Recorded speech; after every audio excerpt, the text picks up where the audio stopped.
Então, pessoal, boa noite a vocês. É sempre uma alegria retornar ao Joana de Ângeles, primeiro encontro desse ano nesta casa, e que normalmente tenho sido convidado para vir aqui às terças-feiras. E como aqui eu tenho mais liberdade de expressar aquilo que eu acredito com a base da doutrina espírita, porque eu posso transitar pela minha experiência de 20 anos como terapeuta de regressão, terapeuta transpessoal, fisioterapeuta, trabalhando com as terapias integrativas, acupuntura, trabalhando com hipnose. Então é uma área, constelação familiar, trabalhando com outras técnicas do mundo dessas terapias, experiência somática. A gente passa a ter um diálogo efetivo com o que Kardec nos traz enquanto princípio de compreensão do que a nossa realidade nos apresenta, baseado no paradigma do espírito. Essa é a premissa básica. Vocês estão me ouvindo bem aí, né? Tá bem. Então, quando nós, espíritos encarnados, estamos aqui, nós temos o livre-arbítrio, como ela falou, e a nossa temática é justamente escolhas conscientes. Nós poderíamos perguntar, o que temos feito da nossa vida com relação às escolhas que estamos fazendo? Primeira premissa, para que a escolha seja consciente, não é uma escolha aleatória. Eu escolho sair daqui e andar até a paralela. Eu sou livre para fazer isso. Eu escolho sair daqui e pegar um atalho por dentro de Itapuã e tentar chegar lá em São Cristóvão. A gente tem liberdade de escolher o que nós queremos e o que nós desejamos. Mas quando a gente fala de escolha consciente, entra uma palavrinha que muda toda a logística e todo o entendimento que nós podemos ter quando nós fazemos as escolhas. Será que no planeta, no mundo de provas e expiações, nesse grau que estamos enfrentando, onde predomina o mal, como está no Evangelho segundo o Espiritismo, no capítulo 3, pluralidade dos mundos habitados, o que é que predomina nos mundos de provas e expiações? Predomina o mal. Se aqui predomina o mal, as nossas escolhas estão sendo pautadas no bem ou no mal. E o que é o bem e o que é o mal? E será que existe o mal? São questionamentos que a gente pode fazer e a gente vai tentar aqui trazer reflexões mais aprofundadas dentro da base do Livro dos Espíritos, da Gênese e da temática que eu venho estudando ao longo desses últimos anos e tentando todos os centros que me pedem que faça temas livres, eu trago esses temas da consciência para que a gente possa ter mais consciência e fazer melhores escolhas. Primeiro, eu falei lá no André Luiz, semana passada, sobre o bem e o mal. Existe o bem, existe o mal? Existe? Então Deus criou o bem e criou o mal? E criou o mal? Então é bom perguntar para saber. Então para vocês existe o bem, existe o mal, né? Existe frio, existe calor? Não. Existe ou não? Existe frio? Você está com frio, né? Você está enroladinho aí com esse... Pronto. Então não existe frio. O frio é a ausência de calor. O que existe é calor. O mal não existe. O mal é a ausência do bem. Então isso é muito importante que a gente tenha como base de reflexão, porque não existe certo, errado, bom e mal, na perspectiva dessas polarizações, dessas polaridades, do que nós compreendemos essa realidade dentro do paradigma materialista. Quando nós olhamos a realidade dentro de um paradigma materialista, e que a vida começa na concepção e termina na morte cerebral, é óbvio que várias dessas coisas que nós trazemos são, de fato, legítimas de serem encaradas como verdade. Mas quando nós encontramos o paradigma do espírito, e que olhamos a realidade como seres imateriais que somos, vivendo essa experiência no humano, portanto, transitando nessa longa jornada do átomo ao arcanjo, vivendo experiências no mundo físico e no mundo extrafísico, e compreendendo que todos esses mundos são mundos espirituais, a gente está dentro de uma outra dinâmica de pensamento e de compreensão da realidade. Nós vamos ter, durante toda a história do avanço da civilização, vários filósofos e pensadores que tentaram explicar essa realidade, os filósofos pessimistas, os filósofos mais materialistas, os filósofos idealistas, e que vão trazer várias concepções no esforço que eles têm de tentar trazer clareza sobre a realidade. Então, quando a gente parte da premissa de que não existe o mal, é verdade que a gente pode fazer escolhas que são infelizes, que nos aproximam daquilo que é o afastamento da lei de Deus. Nós temos leis que são imutáveis e que elas estão íncitas na nossa consciência. Se a gente precisa fazer escolha consciente, a gente tem que estar conectado com a verdade. E a verdade está dentro de nós. Mas como é que eu me conecto com a verdade se eu não busco a verdade dentro? Eu busco a verdade fora. Como é que eu faço escolhas quando as escolhas são feitas, pautadas naqueles modelos sociais, na nossa cultura, e que nós não estamos ifensos nem imunes às influências da cultura, da civilização, da nossa sociedade? Obviamente que as nossas escolhas, muitas delas, são pautadas em estruturas que foram forjadas e vendidas para a gente como realidade. E é difícil sermos conscientes no mundo em que o chamado é sempre para uma realidade que o paradigma é norteador, como base de referência à matéria. Nós vivemos numa sociedade materialista, tanto que Allan Kardec ele vai dizer que o objetivo do espiritismo não é tornar as outras pessoas espíritas. Primeiro, tornemos elas espiritualistas. E que a base da doutrina espírita, o espiritismo, ele fala matar, destruir o materialismo. A gente modificaria para uma linguagem mais atualizada, de transcender o materialismo, incluir ele como possibilidade de vivência nessa terceira dimensão, mas compreendemos que nós somos seres espirituais, multidimensionais. Eu, Flávio Neri, não tenho um corpo. Ou melhor, eu, Flávio Neri, não tenho um espírito, eu tenho um corpo. E meu corpo, ele está dentro do espírito que sou.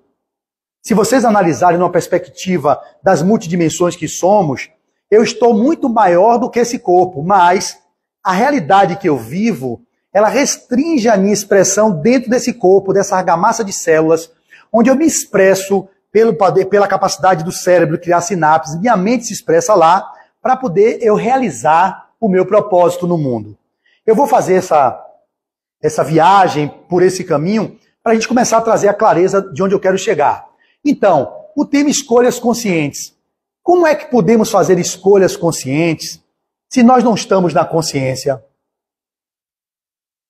A maioria das pessoas que vivem no planeta Terra hoje estão na inconsciência. Muitas outras estão na anticonsciência. Eu diria que de 8 bilhões de pessoas, é uma estatística, é data Flávio, não é data Folha, não é data, é um data padaria. Nós somos hoje 8 bilhões de espíritos encarnados. Diríamos, portanto, que nessa população de 8 bilhões de seres, deveríamos ter uma grande parte desses seres na inconsciência. A maioria está na inconsciência. A maioria está na inconsciência. Eles não sabem nem o que estão fazendo aqui, para que estão aqui e para onde estão indo. São bilhões de criaturas inconscientes do seu propósito de vida, do sentido existencial, do que é que estão aqui, qual é a trajetória que vão cumprir. Então temos bilhões de pessoas inconscientes, uma grande parte delas. Um outro percentual, nós diríamos que estão na anticonsciência. O que seria anticonsciência? Ah, Flávio, não é igual? Não. Inconsciência é porque está ali, ó. São pessoas que estão de joguete no mundo, caminhando pela cultura, pela sociedade, votando em que o povo diz que é, chamados manadas, efeito manada. Não pensam com o discernimento do ser infinito que somos, do espírito imortal que somos, se conectando com a essência divina que nós somos, olhando para a verdade que está dentro e aí fazendo escolhas a partir dessa consciência. Então veja onde eu vou chegar. Como temos bilhões de pessoas inconscientes, é muito fácil manipular com propagandas. A gente não tem consciência do alimento que come, a gente come aquilo que é vendido de um valor agregado com aquilo que é maquiado como sendo saudável. Nós fazemos escolhas daquilo que a gente quer ler, fruto da maioria da massa de pessoas que vivem inconscientes. E aí best-sellers, não necessariamente os best-sellers são ruins, e não necessariamente os best-sellers são livros bons. Porque às vezes quem lê os best-sellers são a massa. A massa de inconscientes determinando que aquela leitura é melhor ou pior. Um livro mais complexo de um leitor, de um escritor que tem uma profundidade maior, pode não ser best-seller, porque não atinge a massa de pessoas inconscientes. Então, alguns conscientes conseguem compreender a consciência que aquele livro traz. E ele não se torna best-seller. Mas se torna best-seller talvez aquele que tem uma linguagem mais palatável, mais acessível à população de um modo geral. E aí as pessoas são levadas a ter esse caminho como norte de suas escolhas. Elas não estão escolhendo a partir de uma consciência mais ampliada. Elas escolhem porque elas são massa de manobra, elas seguem o efeito manada e fazem as escolhas delas pautadas na inconsciência em que elas se encontram. Outros têm a consciência do que estão vivendo, não são despertos. Eu não estou dizendo que conscientes são pessoas despertas, mas são pessoas que já fazem escolhas pautadas num modelo de pensamento, de introspecção, de reflexão mais profunda, de não ir com a massa, não ser levado como efeito manada, porque ele escolhe, todo mundo vai junto e escolhe o que ele está escolhendo, não sabe nem por que está escolhendo. Uma pessoa começa a olhar para o teto, aí começa a olhar, todo mundo começa a parar e olha junto. E é incapaz de perguntar por que mesmo eu estou olhando para o teto. Ele está olhando, tem alguma coisa aí que vai cair, alguma coisa que vai vir do teto. Então a gente vive tão inconsciente a ponto de fazer as nossas escolhas pautadas naquelas pessoas que estão à nossa volta e que muitas delas estão inconscientes das escolhas que estão fazendo. Chega esse meu amigo pensador, que é um colega lá do Instagram. Estamos aí, né? Como é que vai? Então, tentem chegar comigo para onde eu quero chegar. É um tema filosófico, porque o que é a consciência? A consciência, para uns, parte da premissa de que é aquilo que você conhece de você. Se a gente for falar do ser consciente, na linguagem profunda, o ser consciente do livro de Joana de Ângeles é aquele ser que se conecta com a verdade, ou seja, está a serviço do self e não a serviço do ego. Se a gente vive consciente egoicamente, percebam onde eu vou chegar. A gente tem apenas o entendimento, na metáfora que Jung traz, que é como se uma rolha no oceano fosse a rolha, o grau de consciência que a gente tem da realidade que a gente vive. Mas a gente é tão inconsciente que o grande oceano da existência nós não conseguimos alcançar. Então muitos de nós conseguimos apenas compreender um pouco da rolha.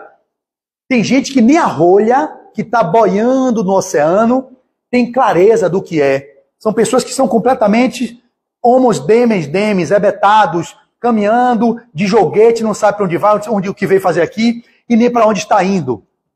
Quando a gente fala da consciência, numa visão limitada, a gente pode estar dizendo assim, poxa, eu sou um cara consciente, eu tenho uma consciência de que eu estou nesse corpo, eu tenho uma consciência de que eu sou uma pessoa que tem uma graduação numa área específica, eu tenho consciência que eu sou filho de Gabriel e Maria Helena, eu tenho 2 irmãos biológicos e um irmão adotado, eu tenho uma esposa que eu sou casado, eu tenho isso, eu tenho aquilo, eu estou consciente de que eu vim para cá de carro. Isso é o mínimo que nós outros, vivendo nessa realidade, deveríamos ter. Mas tem pessoas que nem essa consciência eles têm, que romperam com a realidade, perderam a capacidade, fizeram uma cisão do ego, e entre estados esquizofrênicos, estados de, entre aspas, loucura, e não compreendem nem o que é o propósito de estar num corpo. Às vezes se mutila, às vezes vive sujo, não tem consciência mínima. Essa é a consciência que normalmente se fala por aí. A consciência que eu estou falando não é essa consciência. Ela inclui essa, mas vai além dessa. Então, quando eu digo escolhas conscientes, que foi o tema que entramos em acordo, eu e Cris, para poder falar aqui hoje, ela me pede, eu dou a ideia, ela dá outra. Ela falava, gostei desse, que tal? A gente escolheu junto, porque eu quero atender às expectativas da casa e não só as minhas expectativas. Eu estou falando de escolhas conscientes. Que consciência é essa que eu estou falando? É a consciência da centelha divina que vocês são. Olha como é difícil, então. Se eu sou centelha divina, sou filho de Deus, e estou aqui para poder evoluir, ou para poder realizar o meu propósito, a minha autodeterminação, e viver a minha designação pessoal na linguagem atualizada, se eu estou conectado com a essência divina que eu sou, eu vou estar seguindo um roteiro seguro para fazer escolhas mais conscientes. Se eu não estou conectado com essa verdade, com a centelha divina que eu sou, com o meu propósito, com a minha designação pessoal, eu começo a viver joguete na mão do sistema, da cultura, daquilo que me dizem, do que o pastor falou, do que o palestrante disse, do que o padre está falando, e você passa a viver como um fantoche na mão de outras pessoas. Vocês não têm a gestão da sua própria existência. Qual é a busca, portanto, que deveríamos fazer para sermos seres mais conscientes e fazermos escolhas conscientes? Qual deveria ser o propósito de todos nós? Que a minha luta que eu venho travando comigo mesmo há 27 anos nessa encarnação de militância no movimento espírita, procurando nesse movimento de caminhar para dentro, encontrar aquilo que é as minhas inabilidades, buscando integrar novas habilidades, percebendo aquilo que eu já trago como tendência, as predisposições que o mundo me oferta e que me faz expressar tendências que são aquelas que eu trago na minha jornada de espírito imortal, às vezes expressando uma arrogância, porque eu trago uma predisposição em mim para ser arrogante, encontrando um terreno que me proporcione essa minha arrogância, essa minha prepotência, eu extravaso de mim a minha tendência ao despotismo, ao autoritarismo, à irritabilidade. Se eu não estou consciente disso, eu vou viver de joguete das próprias escolhas do ego. Como a gente precisa encontrar com a nossa realidade profunda do self, o arquétipo, que é o arquétipo que nos orienta, que deveria ser o gestor da psique, no sentido da visão da psicologia profunda, nessa análise onde a gente teria como ser guiado pelo self e não pelo ego, nós estaríamos fazendo muito mais escolhas conscientes. Como somos desconhecidos de nós mesmos, nós não temos o hábito do autodescobrimento, nós não temos o hábito do autoconhecimento, nós não temos esse hábito de olhar para dentro, nós muitas vezes fazemos as escolhas pautadas na periferia do que a gente se expressa, que é necessário o ego como forma de relacionamento com a vida aqui fora, com a vida de contato com o outro, com a vida de sociedade. Sem um ego sem um ego minimamente estruturado, nós não conseguimos conceber relações sociais saudáveis. Por isso que a gente precisa do ego. Mas o ego, numa metáfora de um autor, é como se fosse o porteiro do prédio. O porteiro do prédio, ele está a serviço de quem? Do síndico e dos moradores. O síndico faz assembleia, delibera nas assembleias o que é melhor para o condomínio. Você é o porteiro, eu sou o síndico. Eu digo, você, porteiro, tem que deixar entrar no prédio apenas as pessoas que apresentem o crachá. E diga, se identifique quem são, a identidade. Beleza. Você deve ligar a água para molhar o jardim às 8 da manhã e às 5 da tarde. Beleza, você está com as instruções que o síndico está dando. Eu sou o self. Eu sou o comandante que deveria ser da psique. E ele é o ego, que está a serviço do síndico. Aí eu dou todas as recomendações. Não podemos deixar entregadores subirem no prédio. Não deve ter o morador deve descer e deve pegar na porta.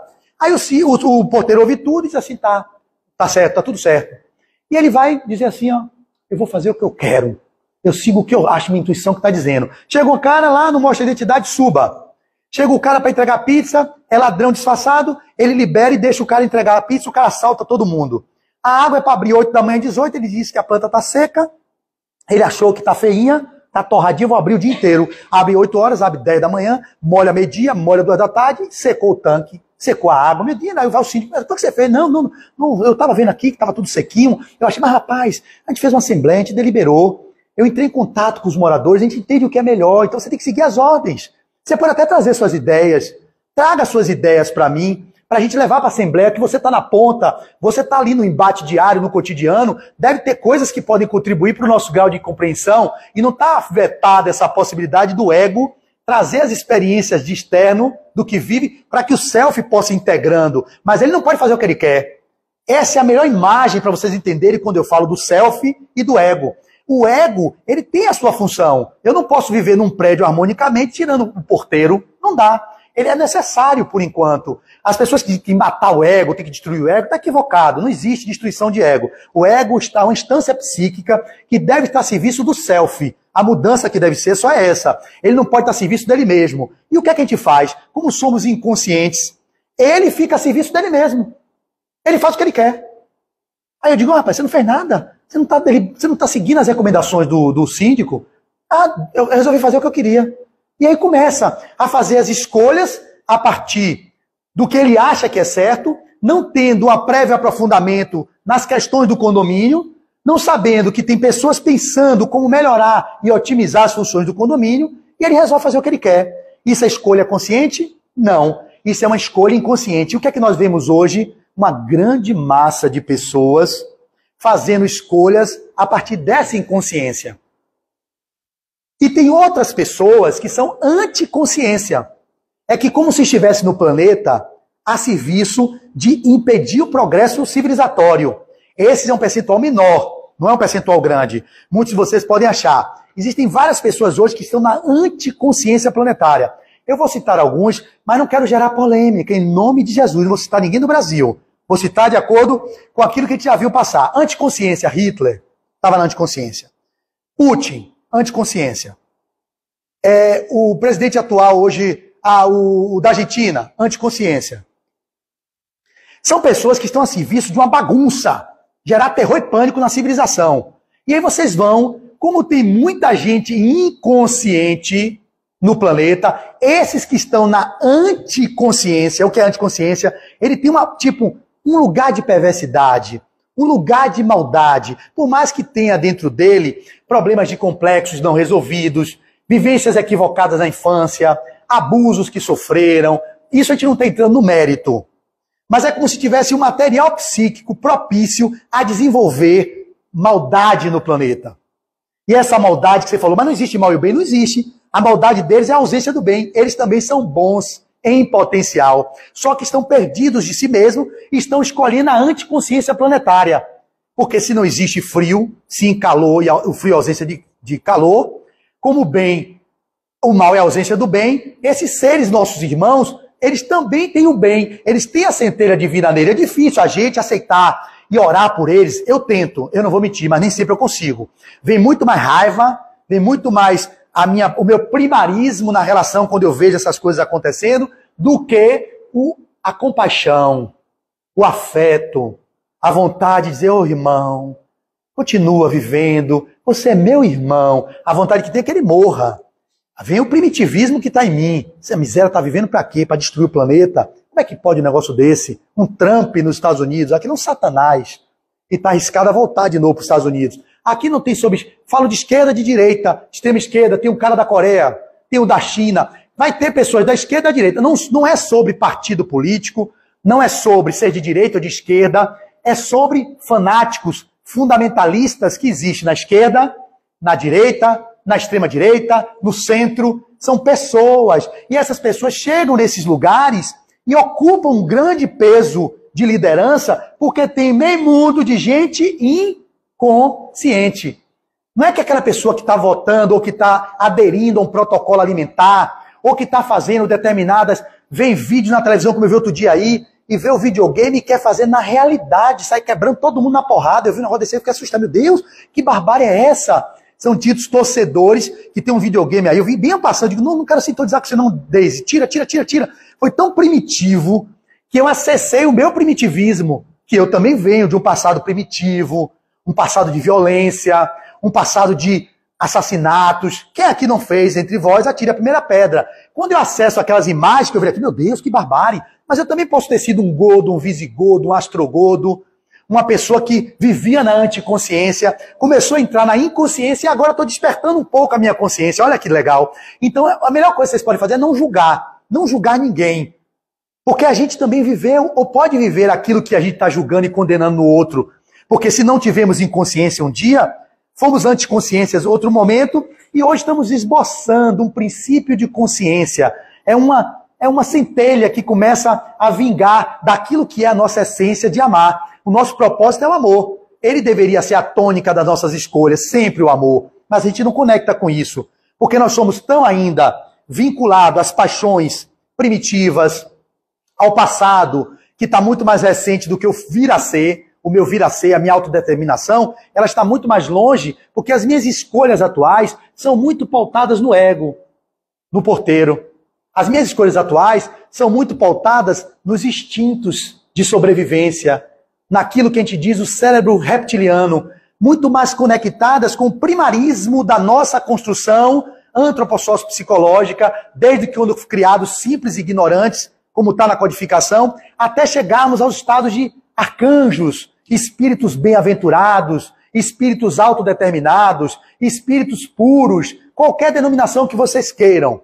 É a nossa destinação, chegar a esse grau de aprimoramento intelecto-moral que nos fará um dia seres conscientes de tudo, com a plena consciência de qualquer escolha. E aí vocês vão falar, e o livre-arbítrio? O livre-arbítrio ele é relativizado de acordo com o grau de consciência de cada ser. E está no Livro dos Espíritos, que eu vou ler para vocês essa questão e que eu recomendo que vocês aprofundem depois.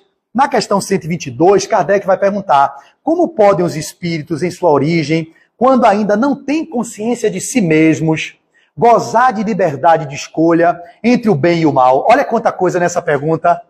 Como podem os espíritos em sua origem, nós somos criados simples e ignorantes, ou simples e inscientes, não temos ciência da realidade? Como podem esses espíritos, a pergunta, que quando ainda não têm consciência de si mesmo, não tem nem consciência de si mesmo, gozar da liberdade de escolha entre o bem e o mal? Há neles algum princípio, qualquer tendência que os encaminhe para uma senda de preferência a outra? Que pergunta de Kardec. Kardec era incrível.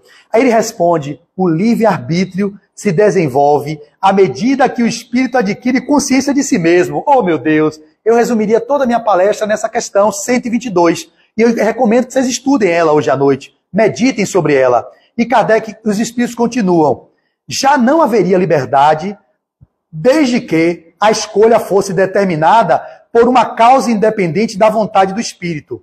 A causa não está nele, está fora dele, nas influências a que cede em virtude de sua livre vontade.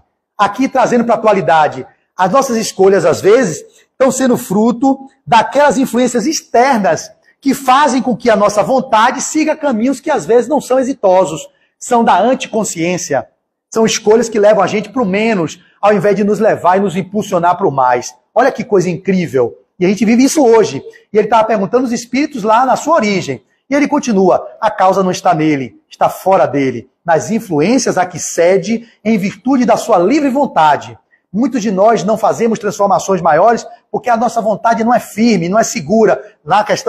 Tem uma questão lá na frente, diz assim: o que é que falta aos espíritos para poder exercer aquilo que eles vieram fazer? Falta-lhe muitas vezes vontade. Nós não temos uma vontade firme.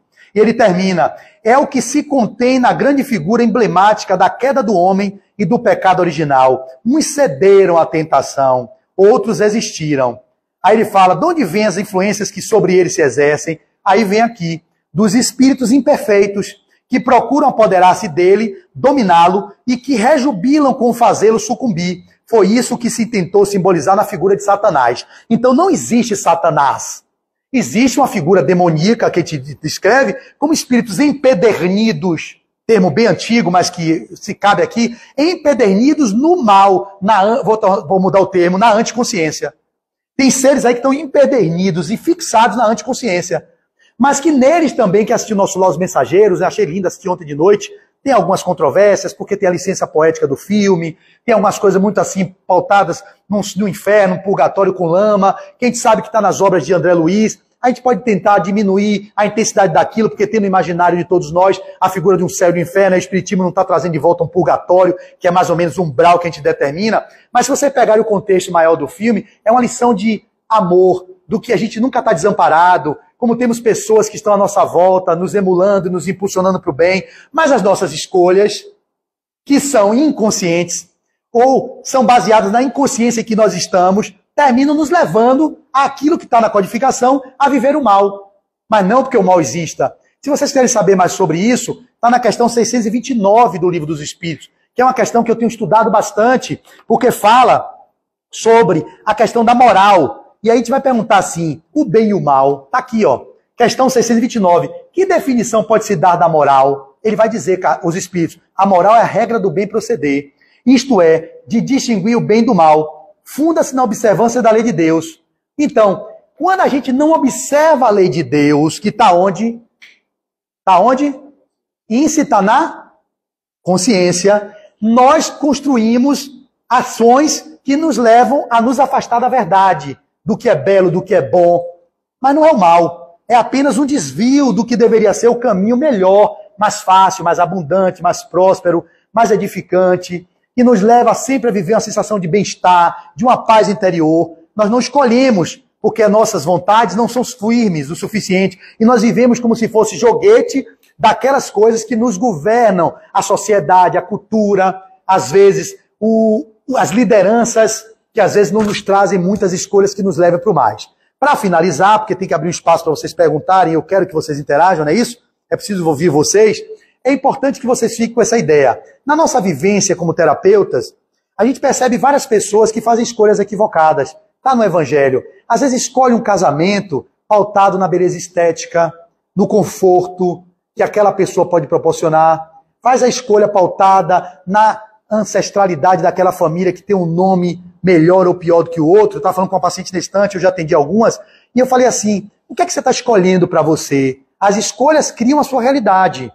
O pensamento cria a sua realidade. Se você escolhe essas pessoas para viverem ao seu lado, escolhe um trabalho que é um chefe que lhe expolia, se você escolhe uma relação tóxica com o marido ou com o namorado, é porque você está na inconsciência de que você é uma filha de Deus e que, portanto, deveria ter o auto-amor. E nesse auto-amor, as suas escolhas seriam pautadas em coisas que funcionem para você, que lhe levem para o mais, que impulsionem você. Mas como nós somos carregados do complexo da culpa, e muitos de nós inconscientemente escolhemos para nos punir, fazemos escolhas que às vezes são aquelas que nos levam para o menos. Que fazem assim, pô, eu tenho um dedo sujo. Não tem dedo sujo. É a incompetência que a pessoa traz por não ter o auto-amor, o auto-valor. Não é chamado amor próprio. Amor próprio é ego. Quando fala assim, eu tenho amor próprio é do ego. Auto-amor é do self. Quando você não tem um auto-amor cultivado nas bases do que é aquilo que a gente tem como roteiro, que é o evangelho, que daria a nós outros um roteiro seguro, para nós primeiro nos amando, podermos amar fora, nós não faríamos escolhas que nos levassem para a tristeza, para a destruição. E quando a gente vive o sofrimento é opcional. A dor é inevitável. O sofrimento é opção. Mas a gente precisa se martirizar como se fosse um processo de autopunição, para a gente poder se invalidar. Está vendo? Eu matei, mutilei, degolei no passado, como se fosse uma lei de causa e efeito determinística, que não é. Ela é probabilística. Nós estamos em pleno século XXI, na lei da física quântica, que você cria roteiros mais leves. Ninguém está determinando que você tem que viver o fracasso, que você com ferro fere, com ferro será ferido. Isso são vocês mesmos que estão pautados no modelo da culpa judaico-cristã, que criam condições de retorno com adversidades que poderiam ser evitadas. E aí vocês vão sabotando as suas escolhas, boicotando o seu progresso, porque vocês estão na inconsciência, porque não conhecem a si mesmo. Então a questão 919 fala, conhecereis a si mesmo, um sábio da antiguidade Volo disse, qual o meio prático mais eficaz para evitar os dissabores da vida, mais ou menos assim, conhece a ti mesmo, um sábio da antiguidade Volo disse. Então nós somos seres desconhecidos de nós mesmos, e por não nos conhecermos, terminamos escolhendo situações e experiências que ainda prejudicam mais ainda o nosso grau de plenitude, de felicidade, de autotransformação, de iluminação interior. Então, compreendam isso. Se vocês levarem isso para hoje, eu fico satisfeito. Vocês são aquilo que vocês pensam. As escolhas que vocês fazem determinam a realidade de vocês. Quais são as escolhas que vocês estão fazendo? São escolhas pautadas na consciência, na inconsciência ou na anticonsciência? Um percentual pequeno está escolhendo na anticonsciência. Uma grande massa de encarnados estão na inconsciência. E um percentual menor, mas maior do que da anticonsciência, estão começando a despertar a consciência. Mas a consciência que eu estou dizendo é do ser infinito, do ser espiritual que somos, que estamos aqui no mundo para sermos a nossa designação pessoal, para nos autodeterminarmos na construção do ser que está em nós, em latência, para se expressar no mundo, com inabilidades e com habilidades, sem julgamento, sem culpa, sem necessidade de performances, onde o perfeccionismo pode imperar, fazendo você se afastar do que você, da sua humanidade, e assim sendo, vocês estarão conscientemente, se assim fizerem, olhando para dentro, tornando o mundo um lugar melhor, um lugar mais fácil de ser vivido, porque as escolhas que vocês vão fazer, a partir do lugar do autodescobrir-se, serão mais conscientes e, consequentemente, pode transformar a realidade de vocês. Eu agradeço a atenção de todos e paro por aqui, desejando que vocês tenham perguntas que possam acrescentar ainda mais a nossa reflexão. Muito obrigado.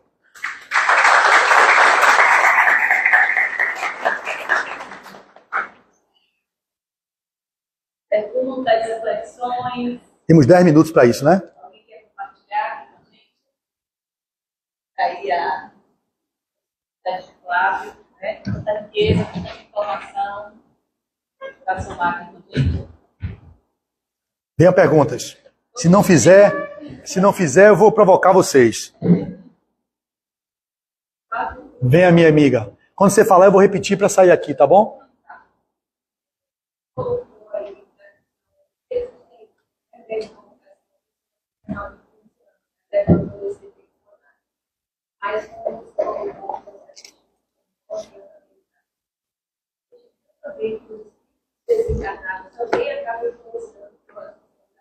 aqui, né, nessa questão.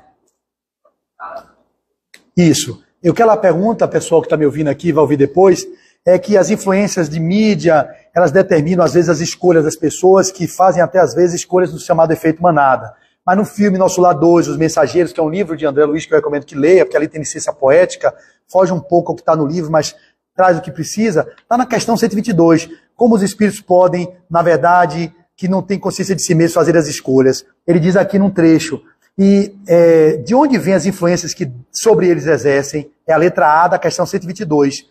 Dos espíritos imperfeitos que procuram apoderar-se dele, dominá-los, o que rejubilam-se com fazê-lo sucumbir. Foi isso que se tentou simbolizar pela figura de Satanás. Aí continua na B. Tal influência só se exerce sobre o espírito em sua origem? Não. Acompanham na sua vida de espírito, até que haja conseguido tanto império sobre si mesmo, que os maus, já sabe que mal não existe, né? Que os maus desistem de obsidiá-lo. O termo está aqui na codificação. Então, por que a Deus permitido que os espíritos possam tomar o caminho do mal? Como ousais pedir a Deus conta de seus atos, gente? A resposta dos espíritos. Como é que ousais a dizer a Deus que seja responsável pelos seus próprios atos? Suponhas poder penetrar-lhes os desígnios? Podeis, todavia, dizer o seguinte: a sabedoria de Deus está na liberdade de escolher, que ele deixa a cada um, porquanto assim cada um tem o mérito de suas obras. Acho que essas questões aqui respondem tudo. Então, na questão lá 15 e pouco, eu não me lembro agora, os espíritos interferem em vossas vidas, em suas vidas? A resposta dos espíritos é não só interferem, como muitas vezes vos dirigem. Então, a gente não pode descartar essa possibilidade. Mas não só dirige a gente para o caminho das sombras, ou para o caminho dos equívocos. A gente tem hoje uma população de desencarnado em torno de 24 bilhões. 8 encarnados e 24, em média, desencarnados. Imagine, 24 bilhões a 3 para 1. 3 para 1, como o carnaval vem agora, né? Atrás do trio elétrico, quem mais vai é quem já morreu. Caetano se equivocou. Atrás do trio elétrico, não vai quem já morreu. Quem mais vai é quem já morreu. Vai encarnado, e para cada encarnado, você tem em média de 3 a 4 desencarnados. São 3 milhões de foliões, bote 3 vezes 3, 9. São 9 milhões de consciências, que às vezes muitas estão na consciência, outros estão na anticonsciência e outros estão inconscientes. Estão de joguete. Ah, o problema não é o carnaval. O problema não é o carnaval, o problema não é o São João, o problema não é o Natal. O problema somos nós, inconscientes, que transitamos nesses lugares, sem consciência, para ter o domínio das nossas emoções, para gerenciar as nossas escolhas. Que legal, me abriu agora uma nova possibilidade de resposta. E que isso torna o carnaval bom ou mal, que não existe mal, pelas escolhas que vocês fazem. Se desvia do caminho do propósito do bem, vai criar maldades, vai criar assassinatos, estupros, abusos, violência. Mas se você vai ali para poder expressar o divino que há em você, você pode estar no meio do furdunço que for. Estou no meu divino. Eu não consigo, por isso que eu não vou. Eu mantenho o divino ali em mim. Eu vou, porque tem gente que está na prisão e está livre. Continua livre mesmo preso. Tem uma pessoa como Gandhi, pode passar do carnaval de boa. Aí está nele, presente, o quê? Fala com todo mundo, conversa com todo mundo. Se eu for, me perco. Como eu estou muito mais preso nas minhas viciações do meu processo de desenvolvimento, é óbvio que eu no shopping eu sinto interferência. Quando eu entro no shopping, meu Deus, o que é isso aqui? Uma energia. Aí te abre o campo assim, aquela consumolatria. Eu digo, o que é isso aqui? Não, calma, está consumindo para quê? Você não quer sorvete? Você não quer... É tanto chamado externo, é tanto colorido, são tantos acepips, que se você não tiver na consciência, você faz escolhas inconscientes. Sai comprando bolsa, sai comprando sapato, desde... Começa, daqui a pouco tá esvaído, isso aqui é ansiedade. É tanta coisa, é tanto chamamento, é a loja tal, aqui é amor. Aí eu digo, calma, Deise, enquanto eu entrei com ela no Shopping Salvador Litoral Norte, a gente assistiu o filme lá, eu digo, não, direto pro cinema. Direto pro cinema. Porque fica assim, amor, pra que isso aqui? Não, calma, não quero isso, não. Aí, o chamado já é pra gente consumir. Ela, Deise, direto. Porque é uma coisa linda, quem inventou o shopping center ali é o verdadeiro lugar da diversão, que as pessoas se perdem. Então as pessoas vão escolhendo as coisas, às vezes nem precisam das coisas. Quando vê, tá com a sacola cheia, meu Deus, eu tenho que pagar o cartão, e aí? Que escolhas essas que eu estou fazendo? Eu estou consciente do que eu estou escolhendo? É isso que acontece. São escolhas inconscientes. Então, irmã, com certeza, a gente viu no filme, isso na realidade, temos interferências o tempo todo. Pessoas que estão aqui me impulsionando a dizer coisas que sejam úteis. Tem entidades que vieram comigo no caminho querendo fazer com que eu me atrapalhe. Tem outros que não tem nenhum nem outro, não quer que eu me atrapalhe, nem quer me trazer o bem. Está comigo porque conecta com o que eu penso. Não é nem uma pessoa que quer me prejudicar e nem alguém que está querendo me ajudar. Apenas percebeu que em mim há algo que sintoniza com ele está comigo. Então eu tenho em média 3 pessoas, em média. Eu devo ter uns 8 uns 4 querem me perturbar, uns 2 querem me ajudar, e uns ou 2 que eu atraio que fica aí do meu lado. Então, é uma pleiade de entidades no campo da gente o tempo todo. E aí o que é que cabe? É problema de interferência externa? Não. É a sua consciência que determina com quem você sintoniza. Eu quero me sintonizar com quem? Eu tenho 8 aqui, digamos. Eu me sintonizo com esse aqui, que está querendo que eu fale sobre escolhas conscientes para ajudar vocês. Tem outro aqui que está me dando suporte energético, um exemplo, segura a Flávia Energia. Tem outro esse aqui entrando, foi no filme, você viu isso, né? O cara desencarnando, Otávio, acho que era Otávio, não era Fernando, o médico. 3 encarnaram com propósito. É para fazer um trabalho social numa célula de um centro que se estabeleceu. O médico se perdeu na vaidade, começou a cobrar. O outro começou a se perder porque estava muito rígido na sua pregação e não estava representando na educação dos filhos o que devia. A mulher muito mais conectada com Cristo disse assim, não é isso que você faz, era Otávio esse, né? E o outro não ajudou o centro, que tinha muito dinheiro e não dava ajuda. Esse ia desencarnar. Aí os mentores com André Luiz, com o outro Vicente e os 2 outros irmãos estavam amparando ele, doando fluidos. Então tinha ali ajuda de benfeitores. Um era um espírito mais elevado, que estava numa consciência mais ampliada. André Luiz e Vicente, 2 médicos, que estavam ainda meio periféricos, mas outros 2 que eu não tive muita clareza, mas tinha uma rede de outras entidades que queriam perturbar. Quando saiu, falou assim, Fernando está saindo do corpo, caiu um monte de espírito para cima para tentar pegar ele na saída do corpo e perturbar mais ele.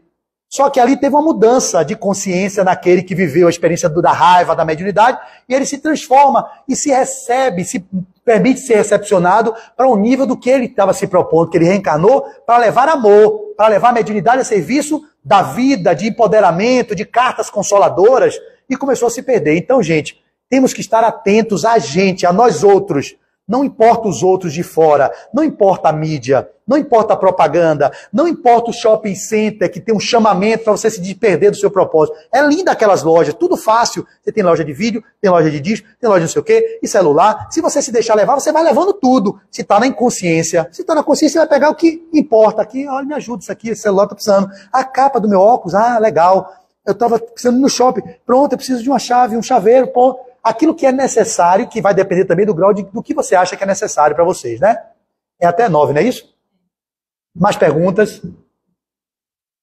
Bora, filósofo. Você? Você gosta de fazer uma reflexão? Ele está no meu Instagram. Como é o seu nome mesmo? Fernando. Diga aí, Fernando. Não. Da consciência, porque acho que é estado também. É o quê? O estado da pessoa. O estado. Então é que a gente vai e compra tudo, depois quando a gente chega no lugar, que eu comprei? Porque estava inconsciente. Você estava sendo jogado. Aí entra a questão da oração vigilante. Eu estou trazendo coisa do consumo, vocês extrapolam para tudo na vida de vocês.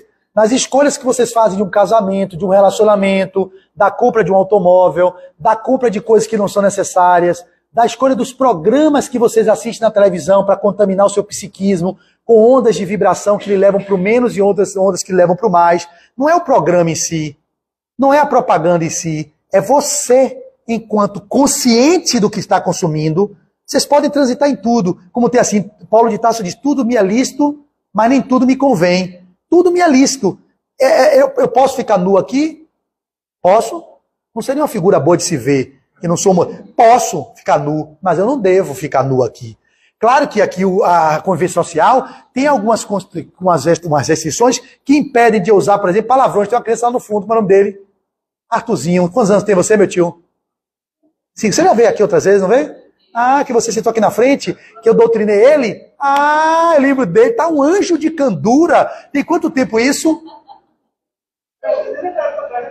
Melhorou. A gente fala doutrinar, né? Eu fiz o trabalho de hipnose dele. Eu hipnotizei ele, não foi Arthurzinho, engabelei, porque o menino estava tocando terror, levantando, falando não sei o quê, perturbando o pai, pera aí, meu irmão, eu não tenho equilíbrio psíquico para manter-me consciente numa palestra com um perturbadinho evolutivo me tirando meu foco. Eu fico lá com ele, é o shopping, é o menino pulando aqui, é o mesmo quando chove, olha para lá, olha para cá. Então é sobre isso. Vocês estando conscientes, as escolhas são conscientes. As suas escolhas vão criar suas realidades. Mas as escolhas são pautadas em quê? No que vocês estão emanando de pensamento, o que vocês estão sintonizando, o que vocês estão consumindo enquanto leitura, enquanto percepções extrasensoriais, quando vocês param para repousar e meditar. Vocês estão olhando para dentro, olhando para suas tendências, quais são as minhas predisposições nessa existência, O que é que eu percebo? Eu tenho uma tendência de autoritarismo muito forte. Se eu tenho uma predisposição num terreno que me propicia isso, eu posso desenvolver a minha tendência. Para explicar a tendência e predisposição, eu venho de um despotismo, eu fui senhor de engenho, eu fui centurião romano. Imagina centurião romano, sabe o que é? Comanda 100 soldados, militar. Se eu vou para o militarismo, ser um coronel, um tenente-coronel, eu tenho uma predisposição na polícia para desenvolver a minha tendência de ser autoritário, de talvez pegar ladrão e bater. Você entende o que eu estou dizendo? Olha o que é, a tendência está em mim. Um violento, despótico, agressivo e autoritário. Beleza. Eu estou domando as minhas más inclinações. Porque o verdadeiro espírita não é aquele que não erra e nem é aquele que desconhece isso, é aquele que se esforça para domar. E eu venho tentando domar. Mas eu sou capaz de matar? Sou. Nunca tentei matar ninguém, não tenho vontade de briga, sou um frouxo desde pequeno. Corro de briga como o diabo foge da cruz. Talvez para que a minha tendência da violência que eu trago em mim não se expresse. Nunca quis fazer nada de violência, de polícia, nunca quis fazer concurso para exército, para nada. Por quê? Talvez, olha, não vá não, que é barril. Você já foi militar, você já foi um cara de poder, foi político, já quiseram que eu fosse político.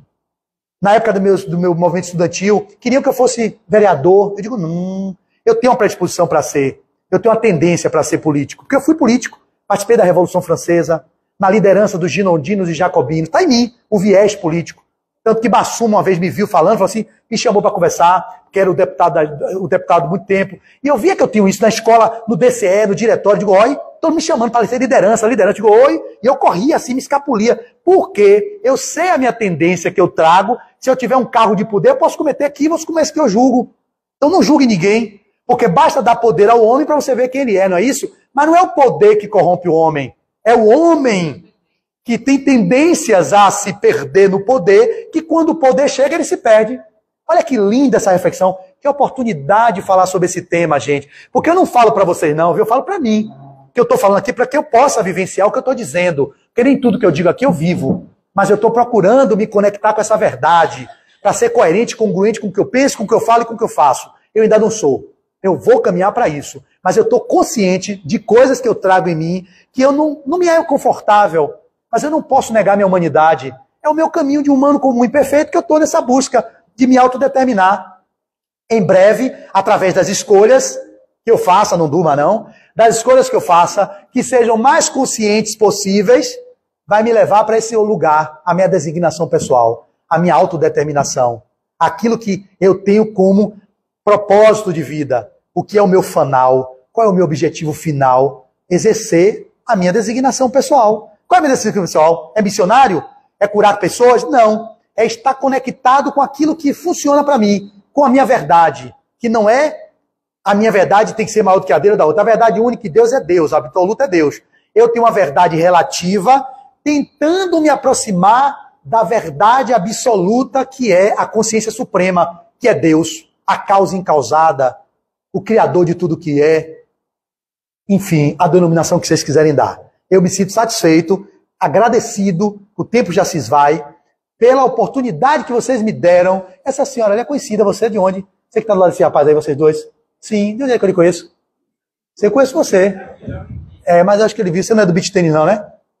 Ah, eu tô agora viciado em beach tennis, aí eu vejo pessoas assim, meu Deus, adoro bater naquela bolinha. Ali, por exemplo, a beach tennis é uma forma de extravasar a minha violência. Dar porrada naquela bola é maravilhoso. Fazer smash, pá, bater para baixo, é gostoso demais. Então eu sou grato a vocês por me oportunizarem desenvolver aqui hoje um pensamento que eu acho que eu nunca tive em lugar nenhum. Nunca, porque eu não tenho essa oportunidade de falar assim de uma forma terapêutica, deixar falar sobre meu lado profissional e fazer o link com o espiritismo que eu acho que eu consegui fazer. E aí eu sinto que isso foi vocês que me proporcionaram esse ambiente psíquico da casa, a atenção de cada um que não piscou o olho, ficou assim todo mundo grudado, me fez eu ficar inspirado e conectar com a verdade que está em mim e revelar algo que eu sinto hoje, me criticando, fazendo a minha autocrítica. Foi legal, eu gostei do que eu fiz hoje, tá bom?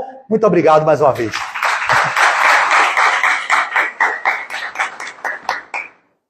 Valeu. Maravilhoso. Eu amei. Se vocês não amaram, problema de... Eu tô feliz, eu vou ouvir isso de novo até para ver o que foi que eu disse, porque eu achei tão legal que eu vou me ouvir, porque será que eu disse isso mesmo? Porque às vezes está inspirado, né? É gostoso mesmo. Muitas reflexões, né, gente? Acho que tudo vai ser pelo autoconhecimento. A base é essa. Auto-amor e Flávio trouxe não é amor próprio, gente. Recomendo esse livro aqui, viu? Amor Imbatível Amor, de Joana de Ângeles, que eu tô lendo com o meu grupo de leitura, que é um clássico sobre o amor. e que se vocês puderem ler, de uma complexidade grande, mas é lindo, lindo, lindo, lindo. Estou lendo pela segunda vez, li em 2021 e estou relendo aqui, devo acabar amanhã de manhã no meu grupo de disputa. Vale a pena. Então vamos buscar esse auto-amor, né? Para que a gente possa ir criando a consciência sobre nós mesmos e esse auto-encontro. Temos cada vez mais decisões mais conscientes, né? Obrigada, Cláudia, mais uma vez.